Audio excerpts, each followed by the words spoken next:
नमस्कार प्रिय विद्यार्थियों। आज की वीडियो में आप सभी का एक बार फिर से बहुत बहुत स्वागत है। तो आज की वीडियो में हम लोग पढ़ने वाले हैं चित्रकला में जो इस बार 20 क्वेश्चन आएंगे, जो कि रहेंगे बहुविकल्पी प्रश्न।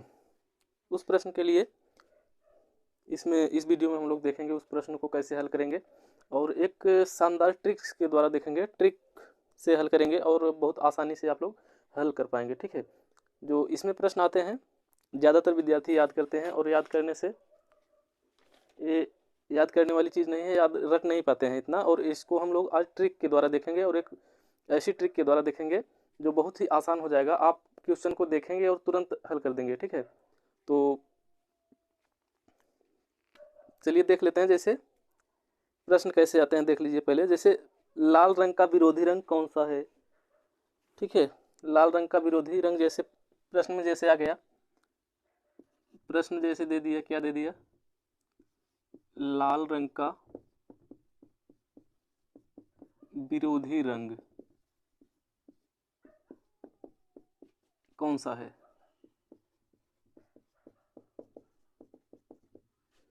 लाल रंग का विरोधी रंग कौन सा है, ऐसे प्रश्न दे करके पूछ दिया तो उसमें ऑप्शन दे देगा।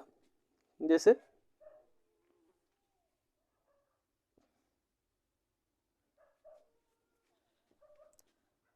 ऑप्शन दे देगा, लाल रंग का विरोधी नीला, पीला, हरा। ठीक है, इसी तरह से ऑप्शन दे देगा, और बैगनी। ठीक है, बैगनी। इस तरह से ऑप्शन दे देगा कि लाल रंग का विरोधी रंग कौन सा है। तो आप लोगों को एक इसमें से एक सही रहेगा, जिसको आप लोगों को चुनना होगा। चुनेंगे इसको, मतलब टिक करेंगे, जो सही रहेगा उसी को लिखना होगा इसमें। ठीक है, तो ऐसे प्रश्न देता है तो इसका लाल रंग का विरोधी कौन सा हो जाता है, हरा। ए वाला सही रहेगा, तीसरा सही है। ठीक है, लाल रंग का विरोधी कौन सा है, हरा रंग है। इसको याद करने में दिक्कत होती है, तो इसको हम लोग ट्रिक के द्वारा हल करेंगे। ठीक है, और एक प्रश्न देखते हैं, इसके बाद हल करते हैं, ट्रिक को देखते हैं। एक प्रश्न और देखते हैं, जैसे जैसे मान लीजिए प्रश्न एक था, ये दो हो गया। इसमें दे दिया कि प्राथमिक रंग निम्न में से कौन है। ठीक है, निम्न में से प्राथमिक रंग कौन है। जैसे दे दिया, पहला दे दिया लाल, दूसरा दे दिया हरा, तीसरा दे दिया, क्या दे दिया, बैगनी दे दिया। तो प्राथमिक रंग इसमें से कौन सा है। तीन ऑप्शन नहीं देगा, चार देगा, चार लिख लीजिए। ठीक है, नारंगी एक लिख लीजिए। तो इसमें से प्राथमिक रंग कौन सा है, तो प्राथमिक रंग हो जाएगा आपका रेड जो है, ये प्राथमिक रंग है, ये सही है इसमें, और इसमें ये सही है। तो ऐसे आप लोग नहीं समझ पाए होंगे, ऐसे रट करके कितना याद करेंगे। तो एक ट्रिक के द्वारा जब देखेंगे तो सब याद हो जाएगा। ठीक है, तो अब हम लोग ट्रिक देखने चल रहे हैं। चलिए देखते हैं ट्रिक को। इसको पहले मिटाते हैं, इसके बाद अब हम लोग देखेंगे ट्रिक, इसके बाद बढ़िया से हल कर पाएंगे। ठीक है, तो चलते हैं, देख लेते हैं इसका ट्रिक क्या होता है। तो देखिए, प्राथमिक रंग प्राइमरी कलर जिसको कहते हैं। ठीक है, प्राथमिक रंग, इसको मुख्य रंग भी कहा जाता है। क्या कहा जाता है, मुख्य रंग भी प्राथमिक रंग को ही कहते हैं। तो प्राथमिक रंग कौन से रंग होते हैं, प्राथमिक रंग वो होते हैं जिसमें कोई रंग मिलाया नहीं जाता है। प्राथमिक रंगों में हर एक रंग में, प्रत्येक रंग में एक ही रंग होता है।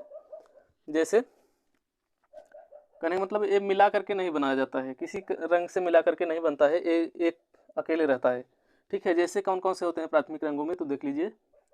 प्राथमिक रंगों में होते हैं, जैसे लाल होता है प्राथमिक रंग, पीला होता है, और नीला होता है। ये तीनों आपके हो गए प्राथमिक रंग। ये हो गए क्या, प्राथमिक रंग। ठीक है, प्राथमिक रंग या मुख्य रंग इसी को कहते हैं। प्राइमरी कलर भी इसी को कहते हैं। ठीक है, तो ये हो गए क्या, प्राथमिक रंग हो गए तीनों। अब द्वितीयक रंग कैसे, द्वितीयक रंग क्या होते हैं, देखिए द्वितीयक रंग, द्वितीयक रंग, द्वितीयक रंग वो होते हैं जो प्राथमिक रंगों को मिला करके बनाए जाते हैं। द्वितीयक रंग कौन से होते हैं, प्राथमिक रंगों से बनते हैं, रंगों के मिश्रण से बनते हैं। ठीक है, द्वितीयक रंग कौन से होते हैं, जो मतलब दो रंगों के मिक्स से बनते हैं, मिला करके बनते हैं। ठीक है, द्वितीयक रंग उसको कहते हैं। प्राथमिक रंग, जो दो प्राथमिक रंग जब मिलाएंगे तो द्वितीयक रंग का निर्माण हो जाएगा। ठीक है, तो देखिए यहीं से ट्रिक शुरू होती है, ट्रिक से अब हम लोग देखेंगे। तो चलिए पहले प्राथमिक रंगों को देखते हैं। ठीक है, ऐसे प्राथमिक रंग पहले लिख लीजिए। प्राथमिक रंग लाल होता है एक, और क्या होता है, नीला भी होता है प्राथमिक रंग, लाल, नीला और पीला होता है प्राथमिक रंग। ये तीन होते हैं क्या, प्राथमिक रंग होते हैं तीनों। ठीक है, ये तीनों होते हैं हमारे प्राथमिक रंग हो गए। ठीक है, ये प्राथमिक रंग हो गए। अब प्राथमिक रंगों को मिलाने से द्वितीयक रंग बनता है। तो प्राथमिक रंगों को मिलाने से द्वितीयक बनता है, तो चलिए मिलाकर के देखिए। तो ये लाल, पीला, नीला, लाल, पीला, नीला, ये हैं प्राथमिक रंग। तो द्वितीयक रंग इसी से बनेंगे। लाल और नीला जब मिलाएंगे, लाल और नीला से बन जाएगा आपका बैगनी। लाल नीला से क्या बन जाता है, बैगनी बन जाता है। और ये आपका द्वितीयक रंग है। ठीक है, कौन सा रंग है, द्वितीयक रंग है। और नीला और पीला से क्या बन जाता है, नीला और पीला से बन जाता है आपका हरा, ये भी द्वितीयक रंग बन गया। ठीक है, ये भी द्वितीयक रंग बन गया। और लाल और पीला से बन जाता है आपका नारंगी, जो कि ये भी द्वितीयक रंग है। ठीक है, तो ये लाल, नीला, पीला प्राथमिक रंग है, बैगनी, हरा, नारंगी ये है क्या, द्वितीयक रंग। तो द्वितीयक रंग कौन कौन से बन गए, एक बन गया बैगनी, एक बन गया हरा, और एक कौन सा बन गया, नारंगी बन गया। ये हो गए हमारे द्वितीयक रंग। ठीक है, तो प्राथमिक रंग और द्वितीयक रंग तो आप लोग जान गए होंगे। अब जो विरोधी रंग होता है, विरोधी रंग कैसे जानेंगे, तो विरोधी रंग भी इसी ट्रिक से विरोधी रंग को भी जानेंगे। ठीक है, विरोधी रंग याद कहाँ तक करेंगे, कितना याद करेंगे, याद नहीं कर पाएंगे। ठीक है, तो इसी ट्रिक से वो भी निकाल लेंगे, आ जाएगा। तो एक रंग के सामने जो पड़ता है वही उसका विरोधी होता है। ठीक है, जैसे लाल के सामने हरा है, तो हरा लाल का विरोधी है, लाल हरा का विरोधी है। ठीक है, ठीक, तो चलिए देखिए लाल का विरोधी क्या है, तो विरोधी रंग, विरोधी रंग, विरोधी रंग कौन कौन से हैं, तो लाल का विरोधी हरा हो गया, लाल का क्या हो गया, हरा हो गया, और हरा का लाल हो जाएगा। ठीक है, एक दूसरे का विरोधी। और बैगनी क्या हो जाएगा, पीला, या पीला का विरोधी बैगनी लिख लीजिए, पीला का बैगनी, दिख रहा है ना, हाँ, पीला का हो गया बैगनी, और नीला का नारंगी, नीला का विरोधी हो जाएगा नारंगी हो जाएगा।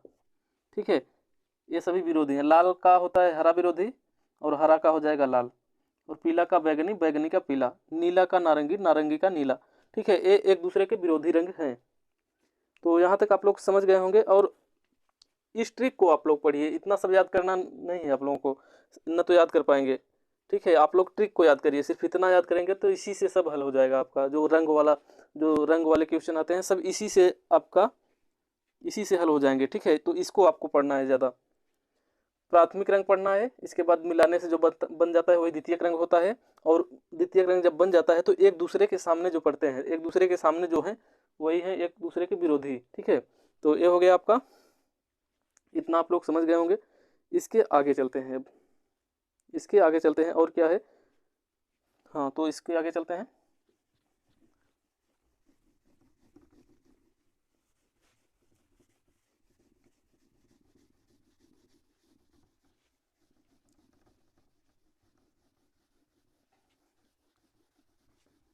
इस ट्रिक से आप लोग हल करेंगे अपने एग्ज़ाम में, तो आपका गलत कभी नहीं होगा। लेकिन अगर याद करके जाएंगे तो याद भूल भी सकते हैं, लेकिन इस ट्रिक से जब याद करेंगे तो कभी नहीं भूल पाएंगे, ठीक है।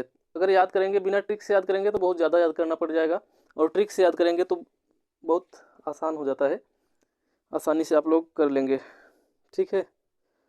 तो अब हम लोग पढ़ते हैं इंद्रधनुष में कितने रंग होते हैं। इंद्रधनुष, इंद्रधनुष में रंग, इंद्रधनुष में रंग कितने होते हैं, तो इंद्रधनुष में होते हैं कितने रंग, 7 रंग होते हैं, ठीक है। इंद्रधनुष में रंगों की संख्या होती है 7 कलर, 7 रंग होते हैं इंद्रधनुष में। तो कौन कौन से होते हैं इसको क्रम से याद करना पड़ता है, ठीक है। क्रम से याद करेंगे तो एग्जाम में आएगा तो आपको दिक्कत नहीं होगा। कभी कभी क्रम भी पूछ देता है, जैसे पहले नंबर पे कौन सा रंग आता है इंद्रधनुष में, या दूसरे पे कौन सा आता है, तीसरे पे कौन सा आता है। तो इसको भी आप लोगों को क्रम भी याद करना है, और क्रम याद करने में कोई दिक्कत नहीं होगी। हम ट्रिक बता रहे हैं, इस ट्रिक को आप लोग याद करना, ठीक है। आप लोग ट्रिक को याद करेंगे तो आपका बहुत आसानी से हो जाएगा। और इस वीडियो को ज़्यादा से ज़्यादा आप लोग शेयर करेंगे। अगर आपके जैसे आपके साथ पढ़ने वाले जो होंगे, आपके मित्र जो होंगे, उनके पास इसको शेयर करिए, जिससे कि उनका भी लाभ हो सके। ज़्यादा से ज़्यादा लोगों तक इसको पहुंचाइए। और ठीक है, तो चलते हैं, अब देखते हैं इंद्रधनुष में रंग कितने होते हैं। तो रंग 7 होते हैं, ये तो सब लोग जानते हैं, लेकिन कौन कौन से रंग होते हैं ये पता नहीं है। तो देखेंगे कौन कौन से रंग हैं और क्रम इसका देखेंगे, ठीक है। तो एक ट्रिक के द्वारा देखेंगे।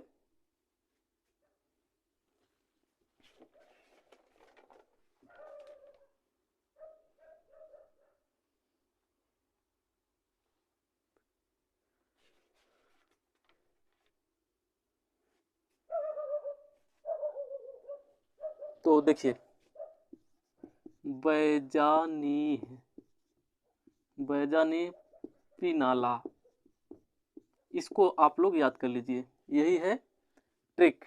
इंद्रधनुष में रंगों की संख्या 7 है, जो कि यही है।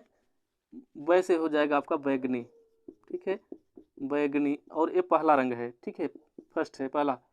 जा से हो जाएगा आपका जामुनी, जामुनी रंग, ये दूसरा नंबर पे आएगा। नी से हो जाएगा नीला, ये हो जाएगा तीसरा। हरा हो जाएगा यहाँ पे, ठीक है, चौथा ये है हरा। और पांचवा है पीला, पांचवा है पीला, ठीक। और छठा है नीला।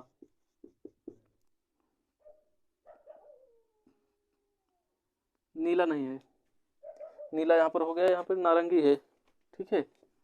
यहाँ पर क्या है, नारंगी है, नारंगी। और लाल है अंत में, ठीक। ये छठवां है, ये सातवां है। तो यही है क्रम आपका, इसको याद कर लेंगे आप लोग। 7 कलर होते हैं इंद्रधनुष में, और यही क्रम है, वैजानीह पिनाला, इसको याद कर लीजिए, यही क्रम है, वैजानीह पिनाला। जो कि वै से बैगनी, मतलब पहला अक्षर जो है सभी रंगों के नाम है उसी से शुरू होते हैं, ठीक है। तो वै से जैसे बैगनी शुरू होता है, जा से जामुनी, नी से नीला, ह से हरा, ऐसे याद कर लेंगे इसको। मेन चीज़ आपका यही है, वैजानीह पिनाला। तो इसी को आप लोग याद कर लेंगे, यही क्रम है, और ये पूछा जाता है, एग्जाम में आता भी है। तो ये आप लोग समझ गए होंगे। जैसे इसको क्वेश्चन पूछ देता है, जैसे इंद्रधनुष में तीसरा रंग कौन सा है, तो तीसरा रंग हो जाएगा आपका, कौन सा हो जाएगा, नीला हो जाएगा, तीसरे पे है, ठीक है। जैसे एग्जाम में पूछ दिया कि इंद्रधनुष में अंतिम रंग कौन सा होता है, तो अंतिम रंग होता है लाल आपका, ठीक। जैसे पूछ दिया इंद्रधनुष में पहला रंग कौन सा है, तो बैगनी बताएंगे। इसी तरह से चाहे जो भी इसमें से पूछ सकता है, तो आप लोग इतना याद कर लेंगे, इसी से सब आपका हो जाएगा। यही ट्रिक है, सही, ठीक है। तो इसको आप लोग याद कर लेंगे, ये हो गया आपका। इसके बाद ओष्टवार्ड चक्र में ये भी आता है, ओष्टवार्ड चक्र में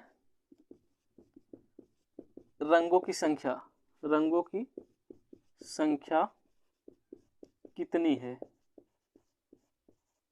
ओष्टवार्ड चक्र में रंगों की संख्या कितनी है, तो ओष्टवार्ड चक्र में रंगों की संख्या होती है, कई ऑप्शन दे सकते हैं, लेकिन 8 रंग होते हैं, तो 8 आपको याद करना है, ठीक है। 8 रंग होते हैं, कितने होते हैं? 8 रंग होते हैं ओस्टवाल्ड चक्र में। ठीक है, तो इसको आप लोग याद कर लेंगे। ये हो गया, अब इसको मिटाते हैं, फिर आगे चलते हैं। और इसको आप लोग शेयर करिए, ज़्यादा से ज़्यादा शेयर करिए, जिससे कि और सभी का लाभ हो सके इस वीडियो के माध्यम से। जो भी आपके साथ पढ़ने वाले हैं, आपके मित्र, उनके पास तक शेयर करिए, वहाँ तक पहुँचाइए, इससे लाभ हो सके उनका भी। ठीक है, इसके आगे चलते हैं। इसके आगे चलते हैं और क्या क्या आता है इसमें देख लेते हैं एक बार।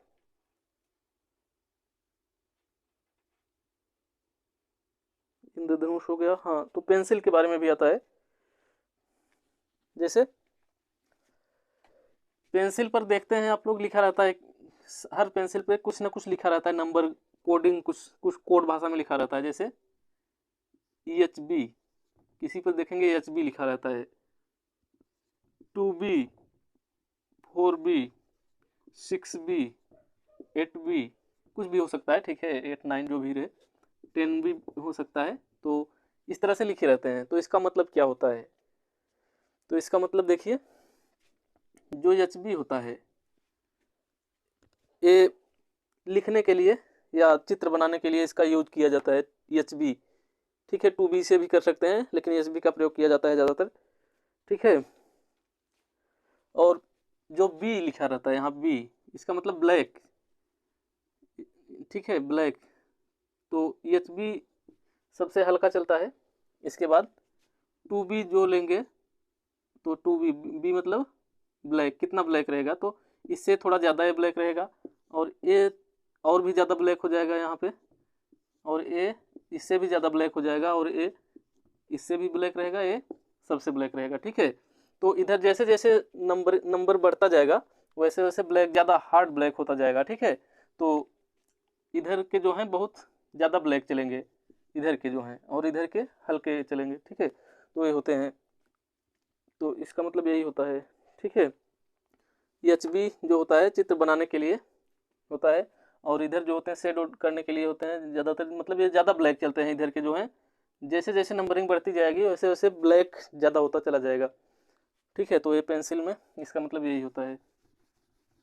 इसके आगे चलते हैं। इसके आगे चलते हैं।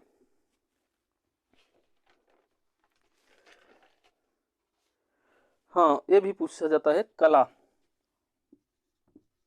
कला को मुख्य रूप से 2 भागों में बांट दिया गया है। कितने भागों में? 2 भागों में। कौन कौन से? एक होता है उपयोगी कला,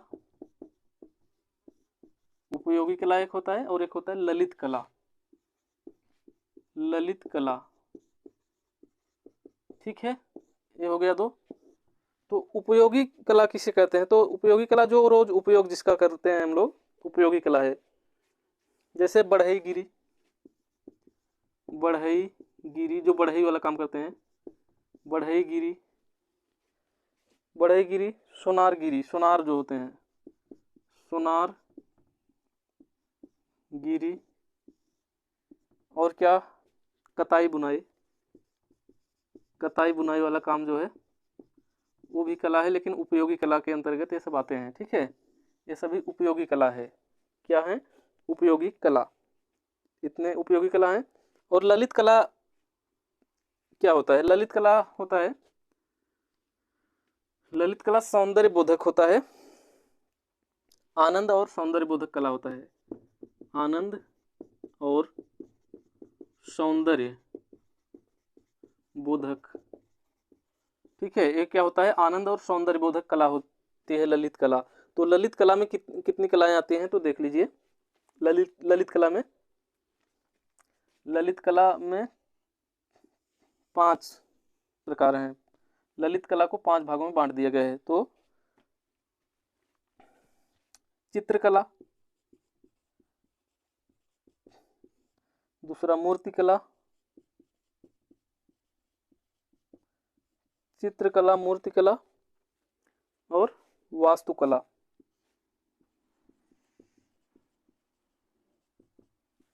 और वास्तुकला हो गया, संगीत कला हो जाएगा एक,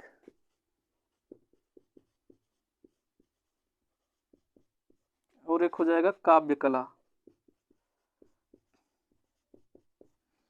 यही है ललित कला के भाग। ललित कला को 5 भागों में बांट दिया गया है। चित्रकला, मूर्तिकला, वास्तुकला, संगीत कला और काव्य कला। ठीक है, अंतिम है काव्य कला। तो जो चित्रकला, मूर्तिकला और वास्तुकला है, ये रूप, इसमें रूप होता है। ये तीनों क्या है? रूप प्रधान कलाएं हैं। ये तीनों रूप प्रधान कलाएं हैं। ये तीनों कैसी कलाएं हैं? रूप प्रधान है। चित्रकला, मूर्तिकला, वास्तुकला, क्योंकि इसमें रूप होता है। ठीक है, चित्रकला जब देखेंगे तो उसमें कोई ना कोई रूप बनाया गया, रूप रहता है। मूर्तिकला में भी रूप रहता है, वास्तुकला में भी रूप रहता है। कहने का मतलब रूप प्रधान कलाएं तीनों हैं। और संगीत कला जो है ध्वनि प्रधान है। ठीक है, इसमें ध्वनि की प्रधानता होती है। संगीत जब सुनेंगे तो ध्वनि के द्वारा ही सुनेंगे ना, तो ये संगीत ध्वनि प्रधान है। और काव्य कला जो है क्या है? भाव प्रधान है। ठीक है, भाव प्रधान है। एक कैसी कला है काव्य कला? भाव प्रधान, क्योंकि काव्य को पढ़ने से भाव, उसमें भाव होता है, काव्य में भाव होता है। ठीक है, तो ये हो गया। और इसमें से भी क्वेश्चन बनते हैं, इससे भी आते हैं। तो जैसे पूछ लिया ललित कला, जैसे पूछ लिया वास्तुकला या मूर्तिकला किस कला के अंतर्गत आता है, तो ललित कला या उपयोगी कला। तो आप लोग अगर पढ़े रहेंगे तो आप लोग बता सकते हैं कौन सी कला है। ठीक है, और जैसे दे दिया संगीत कला निम्नलिखित में से क्या है? संगीत कला निम्नलिखित में से क्या है? ध्वनि प्रधान है या भाव प्रधान है या रूप प्रधान है? दे दिया। तो आप लोग, या इनमें से कोई नहीं, तो आप लोग जब पढ़े रहेंगे तो जानेंगे संगीत कला ध्वनि प्रधान है, काव्य कला भाव प्रधान है, और ये तीनों रूप प्रधान कलाएं हैं। इसको बहुत आसानी से याद कर सकते हैं। इसमें क्या है? चित्र जिसमें है, मूर्ति, इसमें ये सभी रूप, कोई ना कोई रूप होता है, तो रूप प्रधान है। संगीत ध्वनि के माध्यम से सुनते हैं, ध्वनि प्रधान है। काव्य में भाव होता है। ठीक है, तो भाव प्रधान है काव्य कला। ये हो गया आपका। और कला को 2 भागों में बांट दिया गया है, उपयोगी कला और ललित कला। ललित कला क्या होती है? आनंद और सौंदर्य बोधक। अगर एग्जाम में भी प्रश्न बन सकता है, आनंद और सौंदर्य बोधक कला कौन सी कला है? तो ललित कला है या उपयोगी कला? तो आप लोग जब पढ़े रहेंगे तो बता सकते हैं कि ललित कला है। तो ये हो गया। आगे चलते हैं इसके।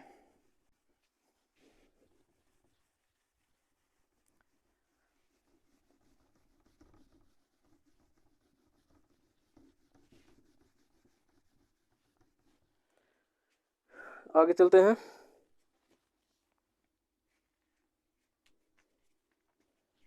अब देखते हैं भित्ति चित्रण संबंधित, भित्ति चित्रण संबंधित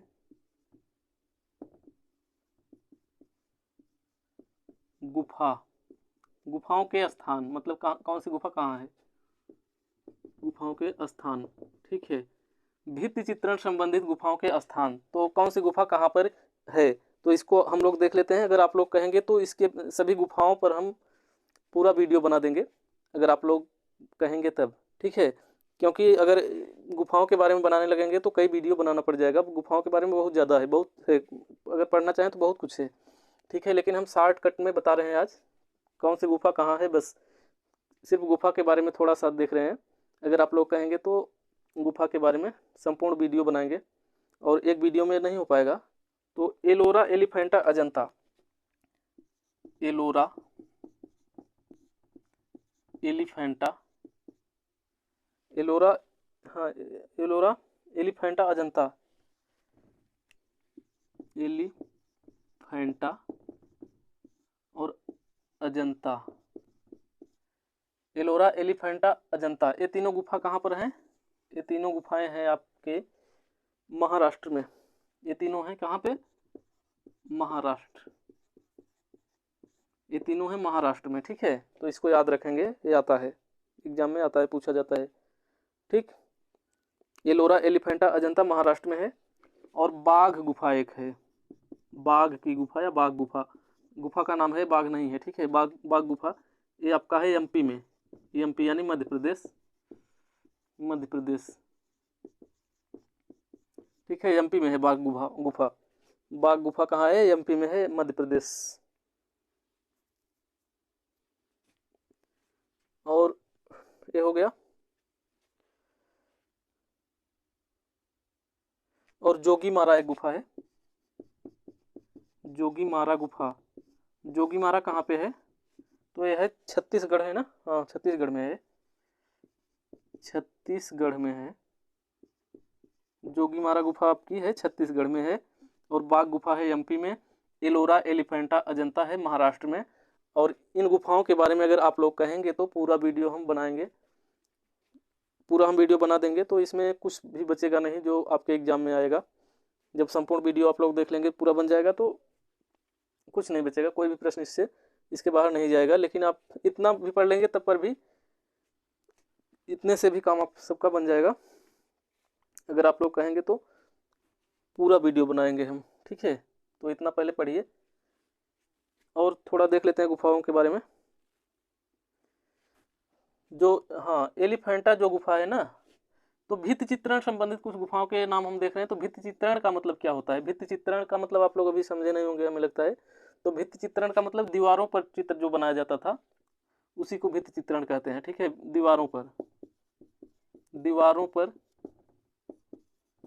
चित्र जो बनाए गए हैं उसी को भित्ति चित्रण कहा गया है, ठीक है। तो भित्ति चित्रण मतलब दीवारों पर, बहुत पहले जब चित्र बने थे दीवारों पर, उसी को भित्ति चित्रण कहा गया। गुफाओं में, गुफाओं की मतलब दीवारों पर, दीवार को ही भित्ति कहते हैं, भित्ति के नाम से भी दीवार को जानते हैं, ठीक है। तो एलिफेंटा में भित्ति चित्र नहीं बने हैं। एक जो है यहाँ पर एलिफेंटा ना, इसमें भित्ति चित्र नहीं बना है, इस गुफा में भित्ति चित्र नहीं है इसमें।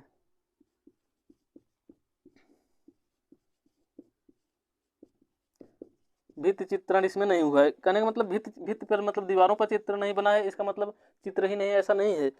इस पर सिर्फ दीवारों पर चित्र नहीं बना है, दीवारों को के अलावा सभी जगह और जगह मिलेंगे चित्र आपको, दीवारों पर नहीं है, ठीक है। किस पर? एलिफेंटा में, सिर्फ एलोरा और अजंता में नहीं कह रहे हैं, एलिफेंटा की बात कर रहे हैं, ठीक है। इतना हो गया आपका।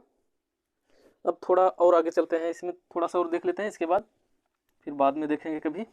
अगर आप लोग कहेंगे तो सभी गुफाओं पर वीडियो, संपूर्ण वीडियो बनाएंगे। तो चलते हैं आगे।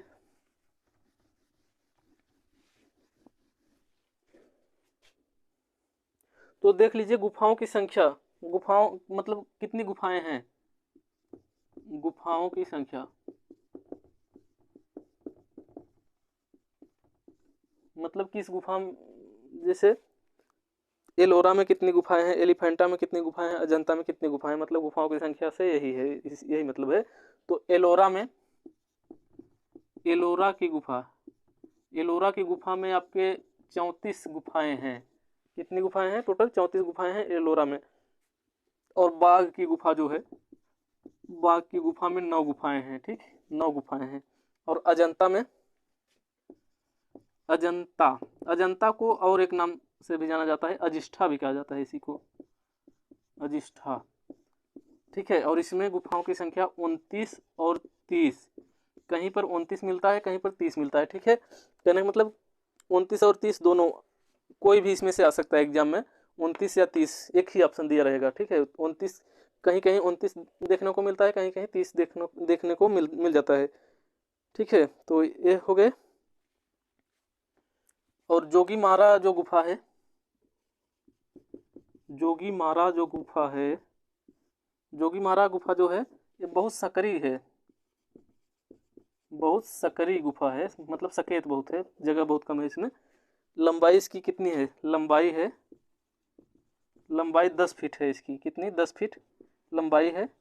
और चौड़ाई है 6 फीट, चौड़ाई दोनों तरफ चौड़ाई 6 फीट है, ठीक है। 6 फीट चौड़ाई है और लंबाई 10 है जोगीमारा की, ठीक है। तो ये गुफाओं के बारे में आज थोड़ा बहुत हम लोग देख लिए हैं। ये संपूर्ण वीडियो नहीं है, लेकिन इससे आप लोगों का काम चल जाएगा। जो बहुविकल्पी प्रश्न आएंगे, 20 प्रश्न आएंगे, तो इसमें से अधिकतम प्रश्न मिलेंगे, ठीक है। तो आप लोग इस वीडियो को ज़्यादा से ज़्यादा शेयर करिए। हम मिलते हैं आप सभी से फिर इसी तरह के किसी नेक्स्ट वीडियो में। तब तक के लिए जय हिंद, जय भारत।